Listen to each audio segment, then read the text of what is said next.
Christopher Columbus, the voyage that changed the world. Dawn of an explorer, 1451 to 1485. In the bustling port city of Genoa, on an autumn day in 1451, a child was born who would alter the course of world history. Christopher Columbus entered a world of maritime commerce and Mediterranean trade. Born to Domenico Colombo, a wool weaver and merchant, and Susanna Fontanarasa, growing up amid the sights, sounds, and smells of one of Europe's busiest harbors, young Christopher was immersed in a vibrant tapestry of cultures, languages, and ideas, where ships from across the known world brought exotic goods and tales of distant lands. The maritime environment of Genoa profoundly shaped Columbus's early years. The city's position as a major trading power meant that its harbor was constantly filled with vessels from across the Mediterranean, each bringing not just cargo but stories of faraway places and different cultures. This exposure to international commerce and maritime life would prove instrumental in forming his worldview and ambitions. The Colombo family's modest means required Christopher to work from an early age, helping in his father's wool business while developing an intimate understanding of trade and commerce that would serve him well in his later endeavors. By the age of 14, Columbus had already begun his maritime career, working on various merchant vessels that plied the Mediterranean routes. These early voyages provided him with invaluable experience in navigation, seamanship, and trade. He learned to read weather patterns, navigate by stars, and handle ships in various conditions. His apprenticeship at sea was comprehensive, involving everything from basic sailing skills to the complex art of navigation. During this formative period, he survived several near disasters, including a dramatic shipwreck off the coast of Portugal in 1476, an experience that would later prove crucial in developing his remarkable seamanship skills. Despite lacking formal education, Columbus proved to be an exceptional autodidact, driven by an insatiable curiosity about the world. He taught himself Latin, Portuguese, and Castilian Spanish in addition to his native Genoese Italian. His intellectual pursuits were remarkable for someone of his background. He studied the works of Marco Polo, whose descriptions of the riches of Asia fired his imagination, and pored over Ptolemy's geography and Pierre D'Ailly's Imago Mundi. These works shaped his understanding of world geography and contributed to his eventual conviction that Asia could be reached by sailing west. His years of practical seamanship were complemented by theoretical study. Columbus made extensive notes in the margins of his books, many of which survive today, revealing an analytical mind that constantly questioned established thinking. He was particularly interested in calculations of the Earth's circumference, accepting the ancient Greek estimate of about 18,000 miles, significantly smaller than the actual 25,000 miles. This miscalculation, combined with his overestimate of Asia's eastward extent, would later prove fortuitous in giving him the confidence to attempt his westward voyage. The Portuguese chapter of Columbus's life, beginning with the shipwreck of 1476, marked a crucial turning point. In Portugal, then the leading naval power of Europe, he found himself at the center of maritime exploration and innovation. His marriage to Filipa Muniz Perestrello, daughter of a Portuguese nobleman connected to Prince Henry the Navigator's maritime enterprise, provided him access to valuable charts, maps, and maritime documents. Through his father-in-law, who had been the governor of Porto Santo in the Madeira Islands, Columbus inherited crucial navigational documents and gained important insights into Atlantic exploration. Living in Lisbon and later in Porto Santo, Columbus absorbed the latest developments in navigation technology and technique. He learned to use sophisticated instruments like the quadrant and astrolabe and gained practical experience with Atlantic wind patterns and ocean currents. His time in the Madeira Islands proved particularly valuable, as he observed how debris from unknown lands occasionally washed up on the shores, fueling his conviction about lands to the west. Through his brother-in-law, he gained detailed information about Portuguese explorations along the African coast and the promising possibilities of Atlantic navigation. He participated in several trading voyages to Africa, gaining first-hand experience of long-distance ocean navigation.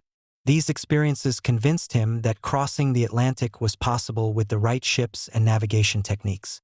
He carefully studied the prevailing wind patterns, noting how the trade winds could carry ships westward from the Canary Islands and how the westerlies could bring them back. The death of his wife Felipa in the early 1480s marked another significant turning point. Left with a young son, Diego, Columbus moved to Spain and established a relationship with Beatriz Enriquez de Arana, who would become the mother of his second son, Fernando. This personal loss and change seemed to intensify his determination to pursue his grand vision of Western exploration. By 1485, as he approached his mid-30s, Columbus had developed not just a daring plan for reaching Asia by sailing west, but also the perfect combination of practical experience and theoretical knowledge needed to pursue this dream. His years at sea had given him the technical skills for ocean navigation, while his self-education provided the theoretical framework for his revolutionary ideas. The stage was set for his transformation from an ordinary merchant sailor into one of history's most consequential explorers. 2. The Quest for Support, 1485 to 1492. Columbus's journey from obscure navigator to royal-sponsored explorer was marked by years of persistent lobbying, strategic networking, and remarkable resilience in the face of repeated rejections. His quest for support began in Portugal, where he first presented his ambitious plan to King John II in 1484.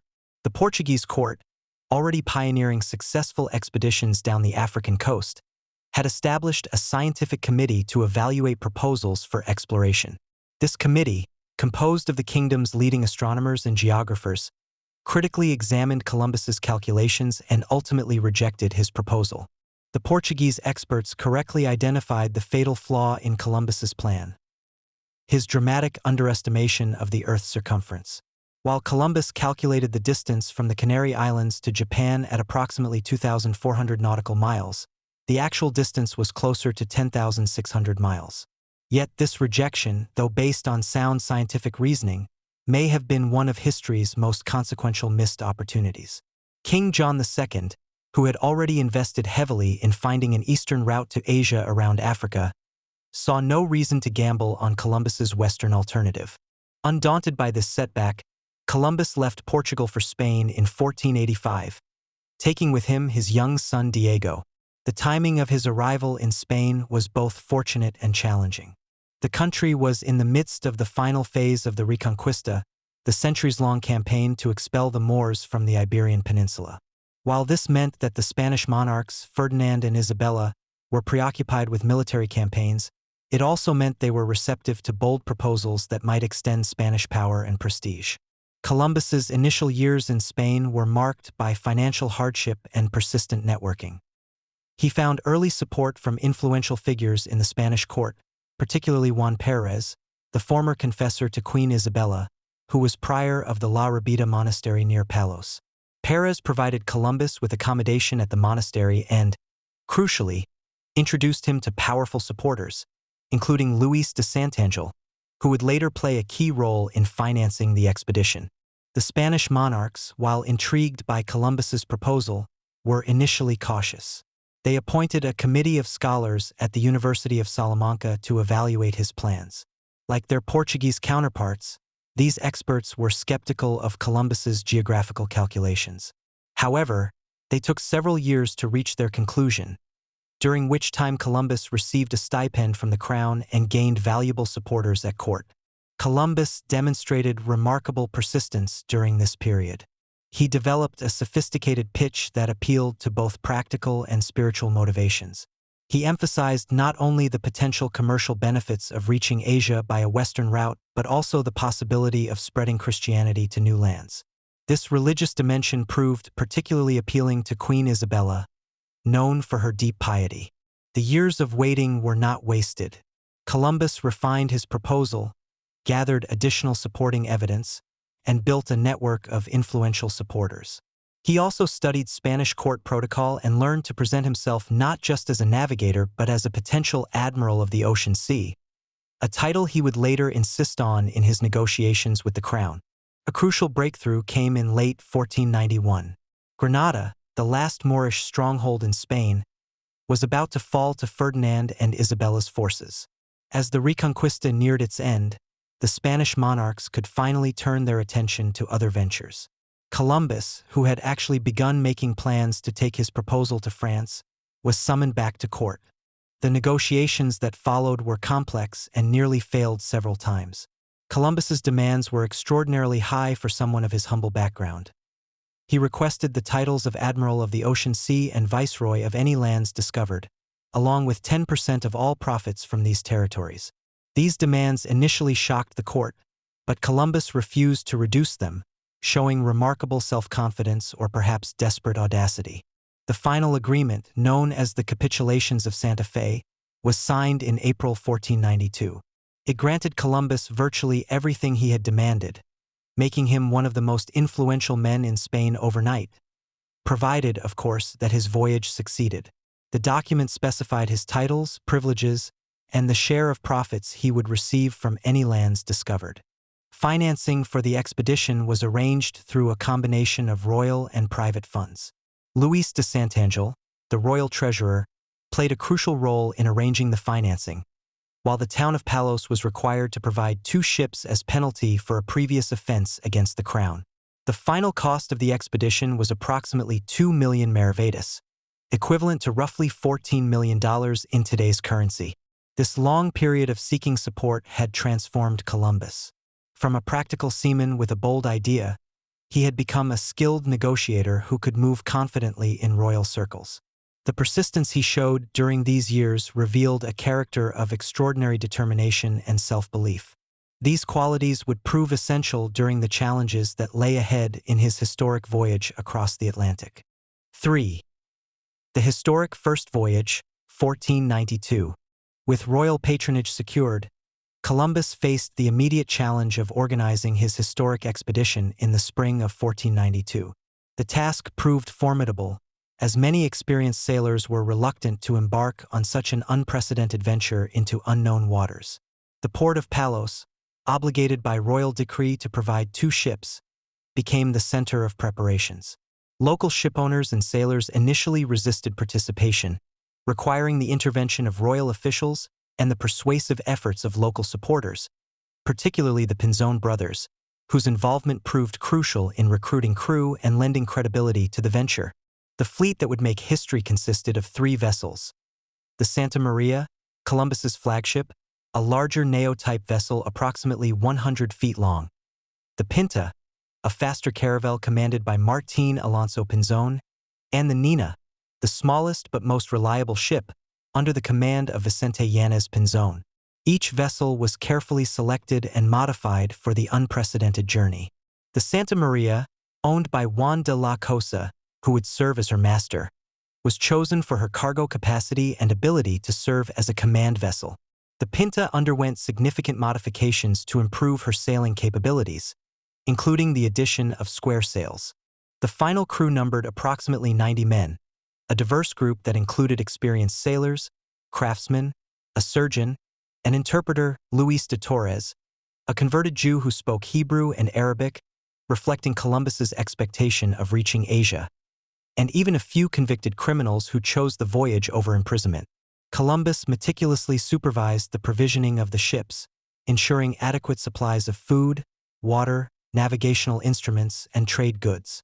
The provisions included dried fish, salt pork, beans, rice, wine, and ship's biscuit, stored in wooden casks. Navigational equipment included quadrants, astrolabes, compasses, and hourglasses. On August 3, 1492, before dawn, the small fleet departed from Palos. The first leg of the journey took them to the Canary Islands, where they spent nearly a month making crucial repairs and modifications. The Pinta had developed steering problems and needed her rudder fixed, while the Nina's rigging was modified from lateen to square sails to improve her performance on the westward voyage. This stopover also allowed them to take on fresh water and provisions, including live animals for food. The real journey into the unknown began on September 6, when the fleet departed from La Gomera in the Canaries. Columbus chose this departure point carefully, knowing the trade winds would carry them westward. From the start, he maintained 2 logbooks, an accurate one for his own use and a modified version showing shorter distances to prevent the crew from realizing how far they had traveled from familiar waters. His navigation relied heavily on dead reckoning, as celestial navigation was still in its infancy. As weeks passed with no sight of land, the crew's anxiety grew. They faced numerous challenges: unusual weather patterns, vast fields of sargasso seaweed that seemed to trap the ships, and the mysterious behavior of the magnetic compass, which showed varying degrees of deviation from true north. Columbus managed these challenges through a combination of technical skill and leadership ability, maintaining crew morale through careful observation of natural signs that suggested proximity to land: birds, floating vegetation, and changes in wind patterns. By early October, tension among the crew had reached a critical point. While stories of an outright mutiny may be exaggerated, there was certainly serious discussion about turning back. Columbus's leadership was tested as never before, but he maintained control through a combination of persuasion, authority, and the crucial support of the Pinzon brothers. His promise of a reward for the first person to sight land helped maintain crew focus. The breakthrough came on October 11th, when multiple signs of land were spotted, including a carved stick and fresh vegetation. At approximately 2 a.m. on October 12th, Rodrigo de Triana, a sailor aboard the Pinta, sighted land. When dawn broke, the fleet found itself off the shores of what Columbus would name San Salvador, likely present-day Watling Island in the Bahamas. Columbus, wearing the fine scarlet robes of an admiral of the ocean sea, led the landing party ashore, where they encountered the indigenous Taino people. The next 3 months saw the fleet exploring the Caribbean, discovering Cuba, which Columbus believed to be mainland Asia, and Hispaniola. The expedition suffered its first major setback when the Santa Maria ran aground off Hispaniola on Christmas Day, 1492. Using the wreckage, Columbus established La Navidad, the first European settlement in the New World, leaving behind 39 men while he returned to Spain aboard the Nina. The return voyage proved even more perilous than the outward journey. Severe storms separated the Nina and Pinta, forcing them to make their way back individually. Columbus's seamanship was severely tested as he battled Atlantic storms, eventually finding refuge in the Portuguese Azores before finally reaching Spain.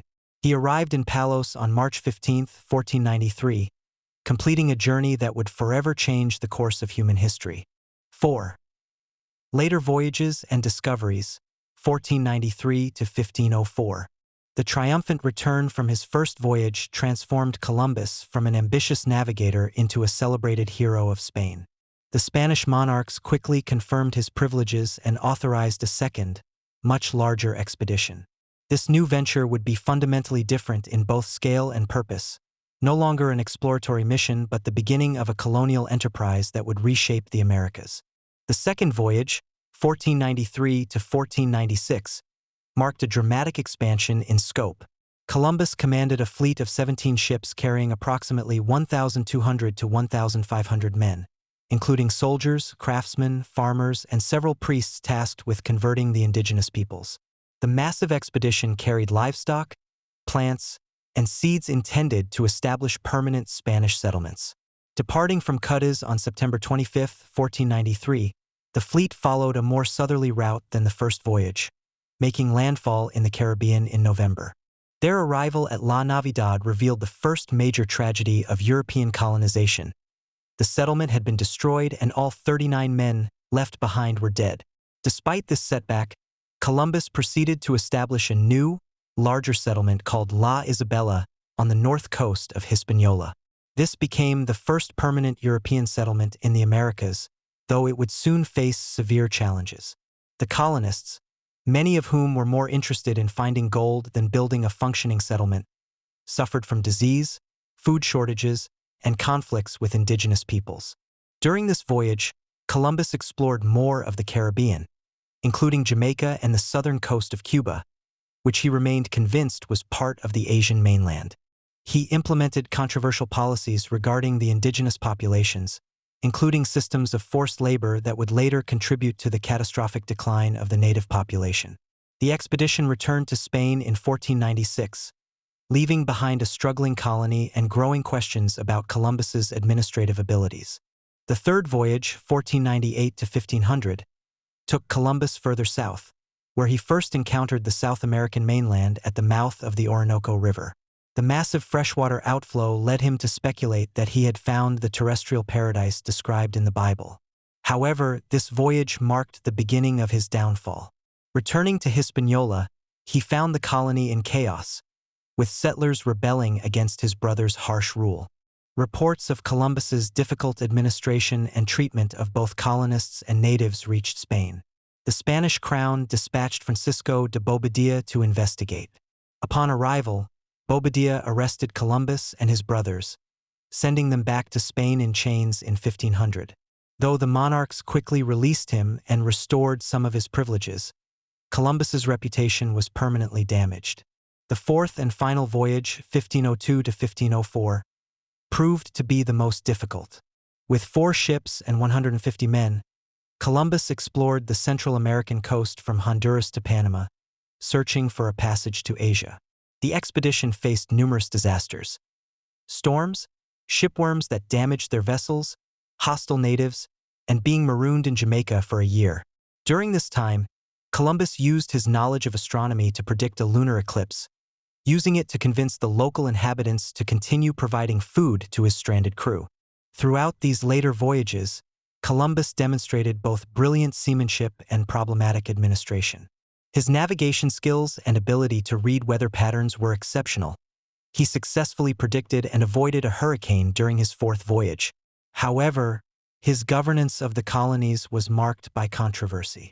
He insisted on maintaining strict control, alienating many colonists and leading to repeated conflicts. These voyages established the initial framework for Spanish colonization of the Americas, though not in the way Columbus had envisioned. His harsh treatment of indigenous peoples, while not unusual for his time, established unfortunate precedents. The encomienda system he implemented, which essentially enslaved native populations, would have devastating long-term consequences. Despite the controversies, these voyages were remarkable achievements in navigation and exploration. Columbus established reliable sailing routes across the Atlantic, mapped much of the Caribbean, and initiated sustained contact between Europe and the Americas. His detailed observations of winds, currents, and weather patterns proved invaluable for future navigators. The physical and psychological toll of these voyages was immense. By the end of his 4th voyage, Columbus was physically broken, suffering from arthritis and what may have been reactive arthritis or Reiter's syndrome. Yet his conviction that he had reached Asia never wavered. He died in 1506 still believing he had found a western route to the Indies, perhaps his most famous misconception. V. Legacy and impact. The impact of Columbus's voyages was so profound and far-reaching that historians often mark 1492 as the beginning of the modern era. His journeys initiated a series of unprecedented global exchanges, biological, cultural, and economic, that would fundamentally transform both the old and new worlds. This transformation, known as the Columbian Exchange, represents one of the most significant ecological and cultural events in human history. The biological exchange was perhaps the most immediate and dramatic consequence. European crops such as wheat, barley, rice, and sugarcane were introduced to the Americas, while American crops like maize, potatoes, sweet potatoes, and cassava made their way to Europe, Africa, and Asia. This exchange revolutionized global agriculture and demographics. The potato alone would transform the food security of Europe, eventually supporting population booms in places as far away as Ireland and Russia. Similarly, American corn became a staple crop in Africa, while sweet potatoes significantly impacted Chinese agriculture. However, the exchange also had devastating consequences. European diseases, including smallpox, measles, and influenza, decimated indigenous populations who had no immunity to these pathogens. Scholarly estimates suggest that up to 90% of the native population in the Americas died within a century of initial contact. This demographic collapse was unprecedented in human history and fundamentally altered the social and ecological landscape of the Americas. The economic impact was equally transformative. Columbus's voyages initiated the Spanish Empire's expansion into the Americas, leading to the discovery and exploitation of vast mineral wealth, particularly silver from mines like Potosi. This influx of precious metals into Europe fundamentally altered the global economy. Spanish silver, mostly minted in Mexico and Peru, became the world's first global currency, facilitating trade from Europe to Asia. The establishment of plantation economies in the Americas, based initially on indigenous labor and later on enslaved Africans, created new patterns of global trade and human migration. The cultural exchange was complex and often tragic. European languages, religions, and social systems were imposed on indigenous peoples, leading to the loss of countless native languages and cultural practices. Christianity spread throughout the Americas, often forcibly replacing indigenous religious practices. European political and legal systems were imposed, reshaping societies that had existed for millennia. Yet this exchange also produced new, hybrid cultures that combined European, indigenous, and later, African elements, particularly in areas of art, music, cuisine, and language. The environmental impact was equally profound. The introduction of European livestock, horses, cattle, pigs, and sheep, transformed American ecosystems. These animals, along with European agricultural practices, altered landscapes across both continents. New World crops enabled population growth in Europe and Asia, while European farming techniques and animals changed American landscapes forever. The exchange also included unintentional transfers of plants, animals, and microorganisms that would have lasting ecological consequences. Columbus's voyages also revolutionized maritime technology and navigation. His successful Atlantic crossings proved that long-distance ocean navigation was possible, leading to rapid advances in shipbuilding, navigation techniques, and cartography. The routes he established across the Atlantic, taking advantage of prevailing winds and currents, would be used by sailors for centuries to come. The political ramifications were equally significant. The Spanish Empire's expansion into the Americas sparked a race for colonial possessions among European powers that would shape global politics for centuries. The Treaty of Tordesillas, 1494, dividing the non-European world between Spain and Portugal, established a precedent for European colonial claims that would influence international relations well into the modern era. Scientific knowledge was also profoundly impacted. The discovery of unknown lands, peoples, plants, and animals challenged European understanding of the world and contributed to the scientific revolution. Natural historians documented thousands of new species, while encounters with advanced American civilizations forced Europeans to reconsider their assumptions about human society and development. The legacy of Columbus remains deeply contentious.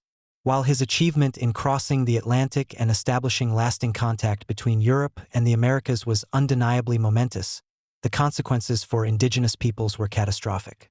His actions and policies as governor, particularly regarding the treatment of native peoples, established patterns of exploitation that would characterize much of the colonial period. Modern perspectives on Columbus vary widely. To some, he represents the spirit of exploration and the bridging of worlds. To others, he symbolizes the beginning of colonial exploitation and genocide. This dichotomy reflects broader debates about colonialism, cultural exchange, and historical responsibility that continue to resonate in contemporary discussions of globalization, cultural preservation, and indigenous rights. 6. Modern perspectives. The contemporary understanding and interpretation of Columbus's legacy has undergone dramatic shifts, particularly in recent decades. His role in history has become a focal point for broader discussions about colonialism, cultural contact, and historical responsibility. This reassessment reflects changing social values and a growing awareness of multiple historical perspectives, especially those of indigenous peoples. In academic circles, the traditional narrative of Columbus as a heroic discoverer has been largely replaced by a more nuanced and critical analysis. Modern historians emphasize the complexity of his character and achievements, acknowledging both his extraordinary navigational accomplishments and the problematic aspects of his actions as governor and colonizer. The concept of discovery itself has been challenged, with scholars pointing out that the Americas were already home to sophisticated civilizations with their own rich histories and cultures. Recent archaeological and historical research has provided new insights into the pre-Columbian Americas, revealing the extent and sophistication of indigenous societies. This research has highlighted the devastating impact of European contact on these civilizations, not just through disease and warfare, but through the disruption of complex social, economic, and agricultural systems that had developed over millennia. Studies estimate that the Americas were home to approximately 60 million people in 1492, with complex urban societies and advanced agricultural practices that in many ways surpassed contemporary European capabilities. The environmental implications of Columbus's voyages have also received increased attention from modern scholars. Environmental historians now view 1492 as a crucial turning point in global ecological history. The Columbian Exchange is recognized as perhaps the most significant human-induced global change before the Industrial Revolution. Modern studies of climate records suggest that the death of so many indigenous people and the subsequent reforestation of their agricultural lands may have actually caused a measurable drop in global carbon dioxide levels. Contemporary scientific analysis has provided new perspectives on Columbus's achievements. Modern navigational experts have studied his voyages in detail, confirming both his exceptional seamanship and the accuracy of his observational records. His detailed descriptions of weather patterns, currents, and natural phenomena continue to impress modern meteorologists and oceanographers. However, scientists have also documented the beginning of what some term the Columbian Exchange of diseases, which continues to influence global epidemiology. The political and social impact of Columbus's legacy remains highly contentious. The movement to replace Columbus Day with Indigenous Peoples Day in various jurisdictions reflects ongoing debates about how to commemorate complex historical figures and events. These discussions raise important questions about historical memory, national identity, and the responsibility of present generations to acknowledge historical injustices. In education, there has been a significant shift in how Columbus's story is taught. Modern textbooks increasingly present multiple perspectives on his voyages and their consequences, encouraging students to consider both the achievements and the costs of European expansion. This approach reflects a broader trend toward more inclusive and critical historical education. The economic consequences of Columbus's voyages continue to influence modern global systems. Economists and historians have traced how the patterns of trade, labor, and resource extraction established in the colonial period shaped modern global economic relationships. The persistent economic disparities between regions can often be traced to colonial-era policies and practices that began with the first Spanish settlements. In popular culture, representations of Columbus have become increasingly diverse and complex.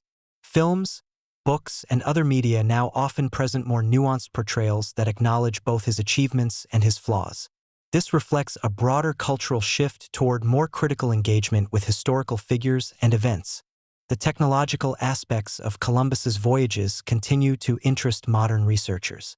Maritime historians and archaeologists study his navigation techniques and ship designs, while efforts to identify the exact locations he visited have employed advanced geological and archaeological methods. These studies have helped confirm many details of his voyages while raising new questions about others. The relevance of Columbus to contemporary issues extends beyond historical interest. His voyages marked the beginning of globalization, and many current debates about cultural exchange, economic inequality, and environmental change echo themes from the Columbian encounter. The questions his legacy raises about exploration, cultural contact, and human rights remain pertinent as humanity contemplates space exploration and continues to grapple with issues of cultural preservation and exchange. Looking forward, Columbus's legacy will likely continue to evolve as new generations bring their own perspectives and concerns to the historical record. His story raises enduring questions about the nature of progress, the costs of exploration and development, and the responsibilities that come with technological and cultural advancement. These questions remain relevant as humanity faces contemporary challenges of globalization, cultural preservation, and environmental sustainability. Christopher Columbus's journey from an ambitious navigator to a figure who changed world history represents one of humanity's most consequential stories. His voyages not only connected two worlds but initiated changes that continue to shape our global society today. While we acknowledge his extraordinary achievements in navigation and exploration, we must also thoughtfully consider the complex legacy he left behind, one that encompasses both remarkable human achievement and profound historical consequences. As we reflect on Columbus's story, we are reminded that historical figures and events are rarely simple or one-dimensional. His legacy challenges us to consider important questions about exploration, cultural exchange, and human progress that remain relevant in our modern world. If you found this exploration of Columbus's life and legacy engaging, please subscribe to our channel and share your thoughts in the comments below. What aspects of this history resonated most with you? How do you think Columbus's legacy relates to contemporary issues of globalization and cultural exchange? Thank you for joining us on this historical journey. Don't forget to like this video and hit the notification bell to stay updated on our future explorations of history's most transformative figures and events.